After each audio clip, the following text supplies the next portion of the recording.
Hello friends, Nifty 50 के daily analysis video में आपका स्वागत है। अगर आप निफ्टी 50 का डेली चार्ट देखोगे तो इसने क्या किया है, बहुत ही अच्छा पैटर्न बना रहा है। अगर आप देखोगे तो नीचे से ये यहाँ तक गया, फिर उसके बाद ये यहाँ पर थोड़ा साइडवेज मूवमेंट दे रहा है।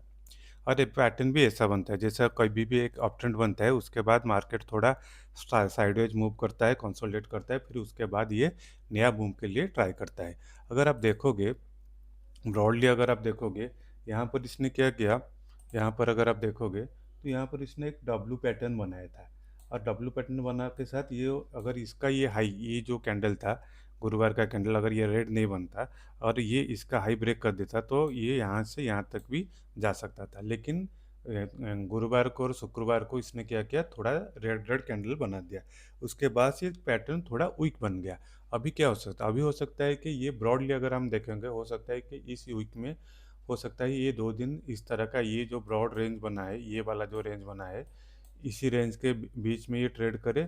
और हो सकता है कि अगले हफ्ते अगर ये इसका हाई ब्रेक करने के बाद ये बड़ा मूव दे दे। तो चलिए हम पहले इसका थोड़ा वीकली चार्ट में चले जाते हैं, तो आपके लिए ये चीज़ें और भी ज़्यादा क्लियर हो जाएगी।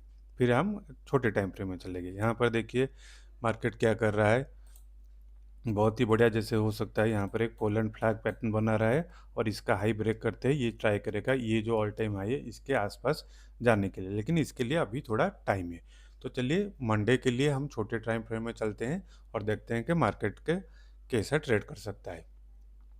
तो हम 15 मिनट चार्ट में चले जाते हैं। अगर हम 15 मिनट चार्ट में चले जाएंगे तो यहाँ पर आप देख सकते हो कि फ्राइडे को उसने क्या किया, एक मतलब कि लास्ट आधे घंटे में थोड़ा नीचे जाके क्लोज दिया, नहीं तो ये फ्राइडे को भी बहुत ही अच्छा छोटा रेंज में ट्रेड कर रहा था।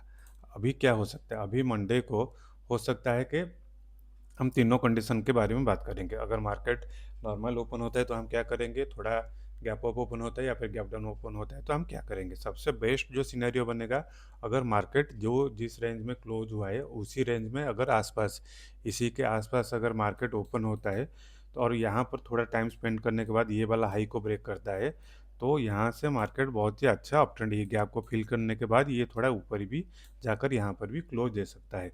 और दूसरा कंडीशन क्या हो सकता है कि मार्केट थोड़ा सा ऊपर, ये जो गैप है इसके आसपास थोड़ा सा ऊपर गैप गैप अप ओपन हो। अगर ये यहाँ पर वो गैप अप ओपन होता है इसी रेंज में, तो मार्केट क्या करेगा कि पहले वो थोड़ा नीचे, ये जो क्लोजिंग प्राइस है, ये जो रेंज है, इसके नीचे आ जाएगा, यहाँ पर थोड़ा टाइम स्पेंड करेगा। हो सकता है 12:30 के बजे के बाद ये यहाँ से फिर अप ट्रेंड दे और यहाँ पर कहीं क्लोज दे दे।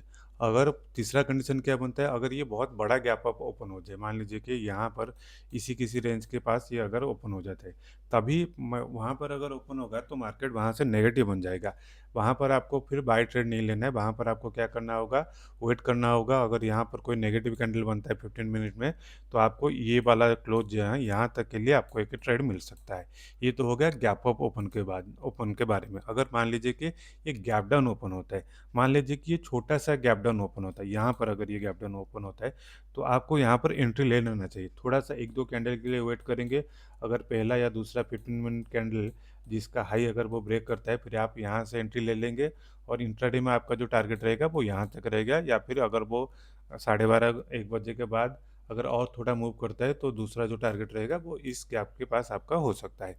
मान लीजिए कि वो बहुत ज़्यादा गैप डाउन ओपन हो गया, मान लीजिए यहाँ पर गैप डाउन हो जाएगा, तो फिर और एक बात बता देता हूँ। मान लीजिए कि यहाँ पर जो गैप डाउन ओपन हुआ, गैप डाउन ओपन होने के बाद अगर ये थोड़ा टाइम स्पेंड करने के बाद यहाँ पर एक दो कैंडल का हाई अगर ब्रेक करेगा, तभी हम एंट्री ले लेंगे बुल्ली साइड में।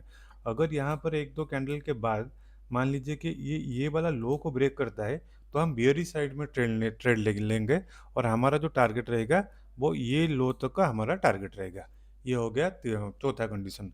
और जो लास्ट कंडीशन है, मान लीजिए कि ये ज़्यादा गैप डाउन ओपन हो जाता है, मान लीजिए कि ये जो सपोर्ट एरिया सारे हैं जहाँ से ये अप ट्रेंड दिया था, अगर इसी एरिया के आसपास ये ओपन होता है तो हमें एक दो कैंडल के बाद और पहला कैंडल के बाद, मान लीजिए कि पहला 15 मिनट का कैंडल यहाँ पर ओपन होता है और यहाँ ऐसा कुछ डोजी टाइप का कैंडल या फिर हामर जैसा कैंडल बनाता है गैप गैप डाउन ओपन होने के बाद, तो हम क्या करेंगे, उसी कैंडल के नीचे हमारा स्टॉप लॉस देंगे और उस कैंडल का हाई अगर वो ब्रेक करता है तो हम फिर इसमें एंट्री ले लेंगे। और हमारा जो टारगेट रहेगा वो यहाँ तक, ये वाला जो है यहाँ तक के लिए हमारा टारगेट रहेगा। अगर आपको कोई मतलब कि कोई क्वेश्चन है, कोई स्पेसिफिक डाउट है, तो आप मुझे कमेंट में पूछ सकते हैं। मैं चाहूँगा उसका आंसर देने की। Thank you.